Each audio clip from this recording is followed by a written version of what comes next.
Hello students, good morning. आज मैं class 8 का चैप्टर 2 प्रायश्चित का पुरस्कार लाई हूँ। ओके, सो आप लोग अच्छा सुनिए, ध्यान से सुनिए। बहुत ही सुंदर ये कहानी है। बंग प्रदेश में मुर्शिदाबाद नाम का एक छोटा सा राज्य था। वहाँ सुरसेन नाम का राजा राज्य करता था। वह बहुत ही धार्मिक विचारों वाला था। वह प्रजा के दुख दर्द को अपना ही दुख दर्द मानता था। उसके राज्य में चारों ओर सुख शांति थी। जनता भी इतना अच्छा राजा पाकर सुखी एवं संतुष्ट थी। एक बार की बात है, राजा को कोढ़ की बीमारी हो गई। उसके अंग अंग कोढ़ से गलने लगे। इस कारण राजा सबसे अलग रहने लगा। राजा का कष्ट प्रजा से भी नहीं नहीं देखा जा रहा था।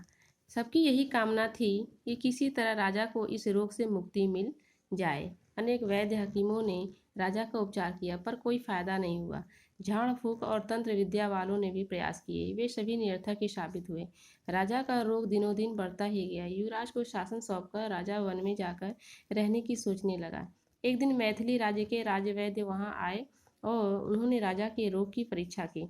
परीक्षा करने के बाद राजा से बोले, इसका उपचार संभव है, पर वह है बहुत कठिन। यदि आप मानसरोवर झील में निवास करने वाले राजहंस का मांस एक विशेष विधि द्वारा खाएं तो आप रोग मुक्त हो सकते हैं।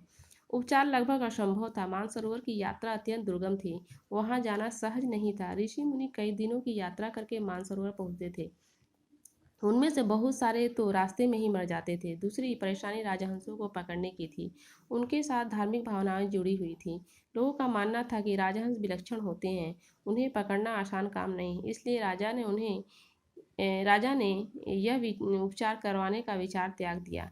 यह बात कनिक नाम के बहेलिये को पता चली। वह एक कुशल बहेलिया था। उसे बहेलिया मंत्र का भी ज्ञान था। वह चाहता था कि राजा की प्राण रक्षा का उपाय किया जाए। वह महामंत्री के पास गया, उनसे बोला, हुजूर, मैं महाराज के लिए राजहंस से ले आऊँगा, चाहे मुझे कितनी ही कठिनाइयों का सामना करना पड़े। महामंत्री यह सुनकर बहुत ही प्रसन्न हो गए। उन्होंने बहेलिये को ये जिम्मेदारी सौंपते हुए कहा, कनिक, अब तुम पर ही भरोसा है, इस काम को तुम ही कर सकते हो। अब और अधिक देर न करो, जितनी जल्दी हो सके राजहंस लाने का यत्न करो।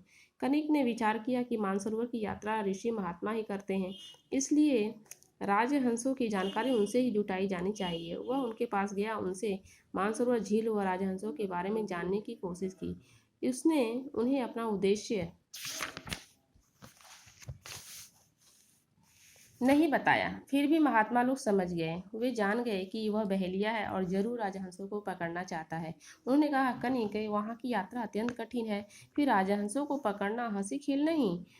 वे सामान्य व्यक्ति के नज़दीक भी नहीं आते, साधुओं के पास अवश्य चले जाते हैं। उन्हें उनसे तनिक भी खतरा महसूस नहीं होता। कनिक ने एक योजना बनाई। राजहंस को पकड़ने के लिए साधु वेश धारण करना बहुत जरूरी था। उसने ऐसा ही किया। वह साधु वेश धारण कर साधुओं की जमात में सम्मिलित हो गया।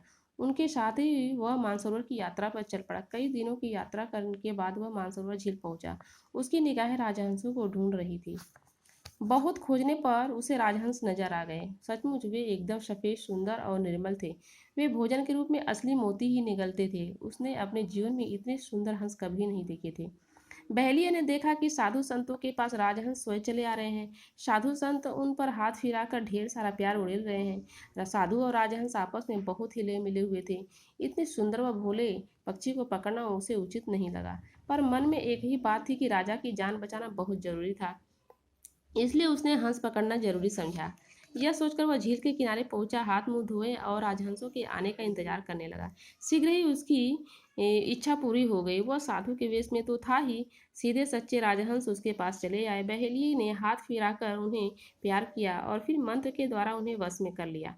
फिर मौका देकर उनमें से एक राजहंस को पकड़कर झोली में डाल लिया।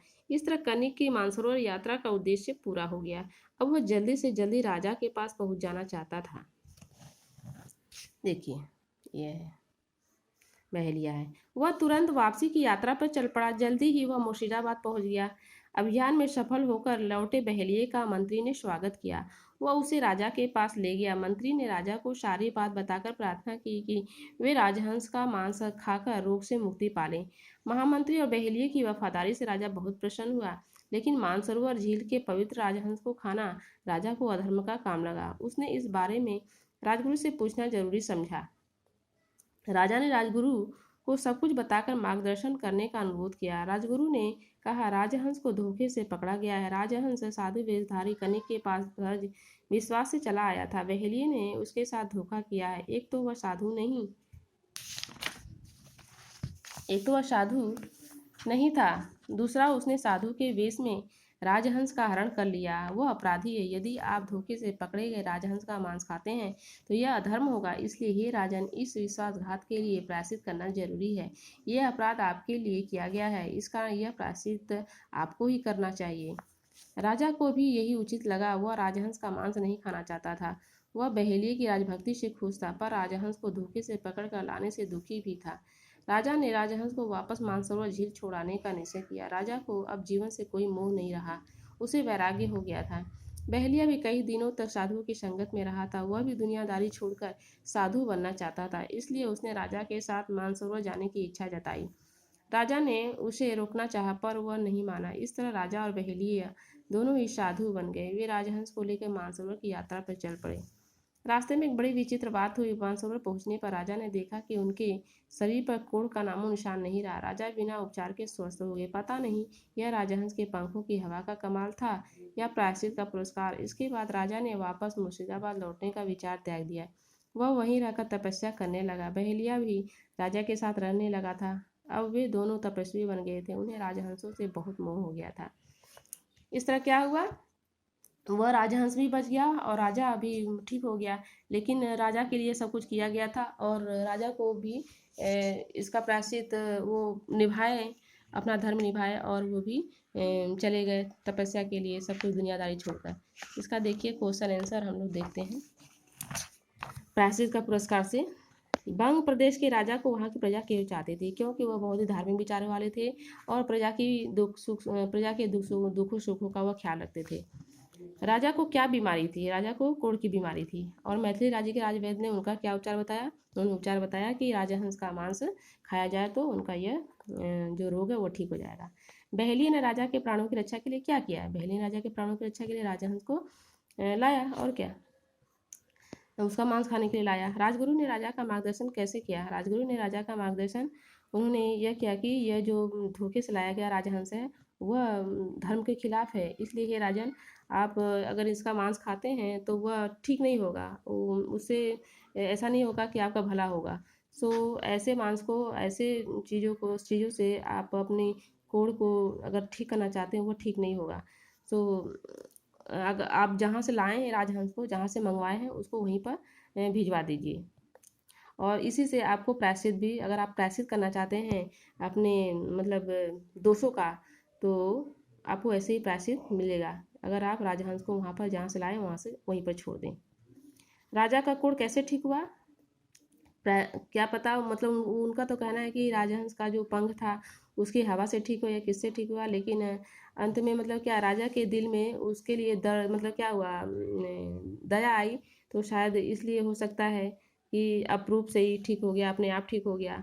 और अंत में राजा और बहेलिया मानसरोवर क्यों रहने लगे, क्योंकि दोनों को ऐसा समझ में आ गया था कि दुनियादारी बेकार है, ये सब कुछ बेकार है। और संगति का भी असर पड़ा। बहेलिया को तो साधु संगति में रहने का असर पड़ा। वहाँ पर जब गया था रहने के लिए तो वो सब देखकर उसके मन में ये विचार आया कि नहीं, ये दुनियादारी सब बेकार है।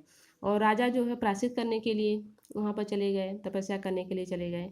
और इस तरह राजा का कोढ़ जो कैसे ठीक हुआ, इसका सटीक राजा भी नहीं आंसर दे सकते हैं, क्योंकि राजा को खुद नहीं मालूम है कि वो कैसे ठीक हो गए, क्योंकि उन्होंने तो कुछ किया भी नहीं। शायद राजहंस के पंखों का कमाल है, किसका कमाल है, यह आंसर तो सिर्फ मतलब सही रूप से राजा भी नहीं दे सके हैं। तो हो सकता है कि राजहंस का पंख का कमाल हो या भगवान की जो भी है। तो इस प्रकार का कोढ़ किसी भी तरह ठीक हो गया है और उसको प्रायश्चित करने के लिए वह स्वयं ही वहाँ पर चले जा रहे हैं, साधु का या फिर संत समाज में रहने लग रहे हैं, और राजहंस को जहाँ से लाया गया तो वहाँ पर छोड़ दिए हैं। तो स्टूडेंट्स, आज के लिए इतना ही, और नेक्स्ट वीडियो में कहानी लेकर आऊँगी। सो आज के लिए इतना ही, थैंक यू।